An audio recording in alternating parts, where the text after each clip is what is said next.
गिजा के पिरामिडों के निर्माण से लेकर आधुनिक हेलीकॉप्टर और नौकाओं की खोज तक, जो कि हजारों साल पहले लिखी गई हायरोग्लिफिक्स में पाए गए थे, मिस्र की धरती रहस्यों से इतनी भरी हुई है कि ये इंसानी दिमाग को चौंका देती है। एक शहर है जिसे अबीडोस कहा जाता है, जो प्राचीन मिस्र के सबसे पुराने शहरों में से एक है और काहिरा से करीब 550 किलोमीटर दूर स्थित है। एक तरफ 11 किलोमीटर की दूरी पर नील नदी बहती है और दूसरी तरफ जहां तक नजर जाती है वहां सिर्फ रेत ही रेत है। 1988 में एक तेज तूफानी हवा के कारण रेत के नीचे से एक अजीब और रहस्यमय संरचना बाहर आई। यह एक बहुत ही जीर्ण शीर्ण लकड़ी की संरचना थी, जिसे दीमकों ने बुरी तरह खोखला कर दिया था।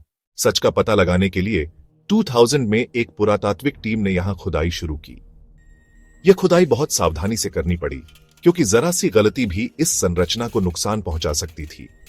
रेत से जो चीज निकली वह कोई साधारण वस्तु नहीं थी, बल्कि 70 फुट लंबी एक नाव थी।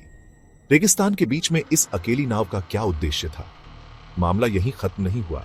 रहस्य की खोज अभी जारी थी।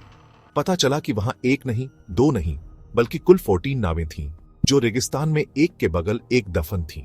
दोस्तों, पुरातत्वविद इन जीर्ण नावों को पूरी तरह से बाहर नहीं निकाल सके, क्योंकि उन्हें डर था कि ऐसा करने पर नावें टूट जाएंगी और एक बहुत बड़ा रहस्य अधूरा रह जाएगा। सिर्फ कुछ लकड़ी के नमूनों की मदद से वे यह पता लगा सके कि ये नावें 5000 साल पुरानी है, यानी गिजा के पिरामिडों से भी 500 साल पुरानी। हालांकि यह अकेला उत्तर इस रहस्य को सुलझाने के लिए पर्याप्त नहीं था। कुछ समय बाद नवीनतम सोनार स्कैनिंग तकनीक की मदद से पुरातत्वविद अब पूरे क्षेत्र का 3D मॉडल बना सके बिना उसे छुए। स्कैनिंग के बाद बना 3D मॉडल कुछ ऐसा दिखता है। इसे अब तक का मानव इतिहास का सबसे पुराना जहाजी बेड़ा माना जाता है। 60 से 70 फुट लंबी नावें जो एकदम समानांतर क्रम में सजी हुई प्रतीत होती हैं। जहां ये नावें रखी गई हैं, उसे देखकर सबसे पहला ख्याल यही आता है कि क्या यह स्थान उस समय नील नदी का किनारा रहा होगा। लेकिन विशेषज्ञों ने इस संभावना को तुरंत नकार दिया, क्योंकि अगर ये नावें नदी के बहाव से यहां आई होती तो ये अस्थिर स्थिति में होती। ये नावें एकदम समानांतर पंक्तियों में रखी गई थीं, जिससे साफ होता है कि इन्हें जानबूझकर यहां रखा गया था। इसके अलावा पुरातत्वविदों ने आसपास की जमीन का भी बारीकी से निरीक्षण किया, पर कहीं भी यह नहीं लगा कि नील नदी कभी यहां से बहती थी। तो फिर ये नावें किसकी थीं? और अगर ये नदी में बहकर यहां नहीं आईं, तो इन्हें रेगिस्तान में क्यों लाया गया?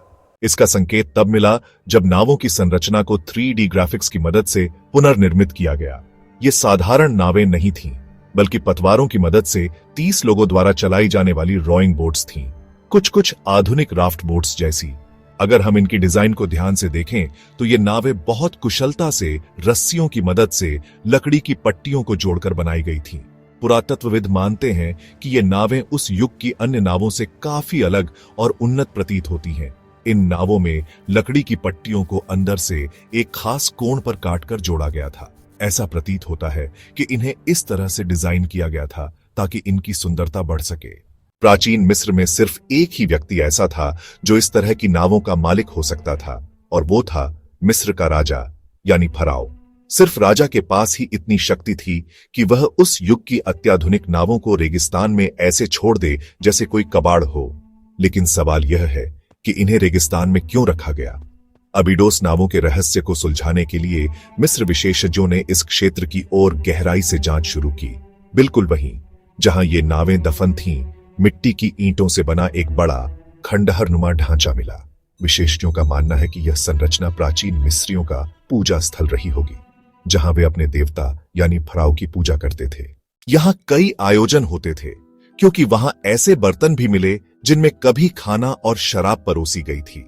इन बर्तनों की कार्बन डेटिंग ने भी यही दिखाया कि इन्हें उसी युग में बनाया गया था जब ये 14 नावें बनाई गई थीं। अब मिस्र विशेषज्ञों को पूरा यकीन हो चला था कि इन 14 नावों का इस पूजा स्थल से कोई ना कोई संबंध जरूर है। जब इन नावों की फिर से गहराई से जांच की गई तो एक ऐसा सुराग मिला जो इस खोज में एक बड़ी सफलता साबित हुआ। इन नावों के चारों ओर मिट्टी की ईंटें भी मिली। ईंटों की दीवार नाव के घुमाव के अनुसार बनाई गई थी, जैसे ये खास तौर पर नावों के लिए बनाई गई हो। ये दीवारें सिर्फ नावों के किनारे ही नहीं थीं, बल्कि उनके नीचे भी ईंटें मिली।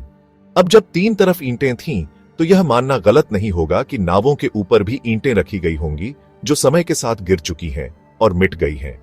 3D ग्राफिक्स की मदद से जब नावों के ऊपर भी ईंटें जोड़ी गईं, तो दृश्य कुछ ऐसा बना जैसे ये नावों की कब्रें हों। हाँ, जैसे ममियां होती हैं, ठीक वैसे ही इन नावों को भी पूरे सम्मान और भव्यता के साथ 5000 साल पहले इन कब्रों में रखा गया था।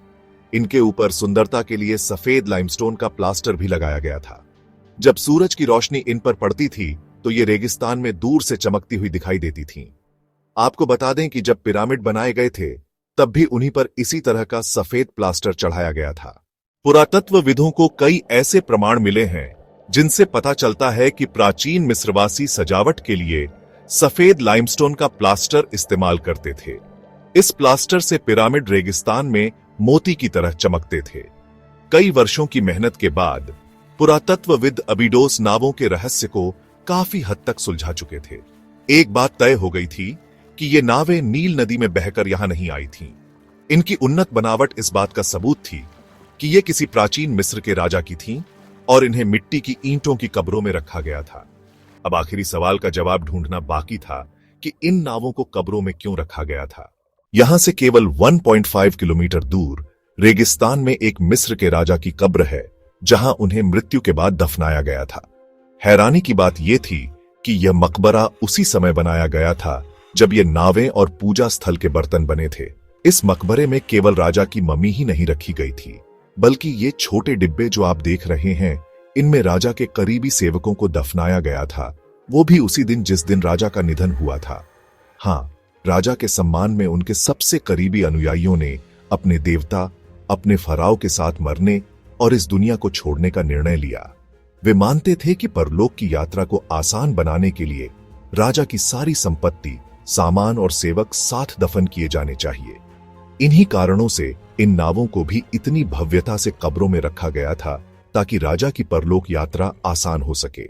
यह परंपरा आगे चलकर और भी कई मिस्र के फराव की कब्रों में देखने को मिलती है।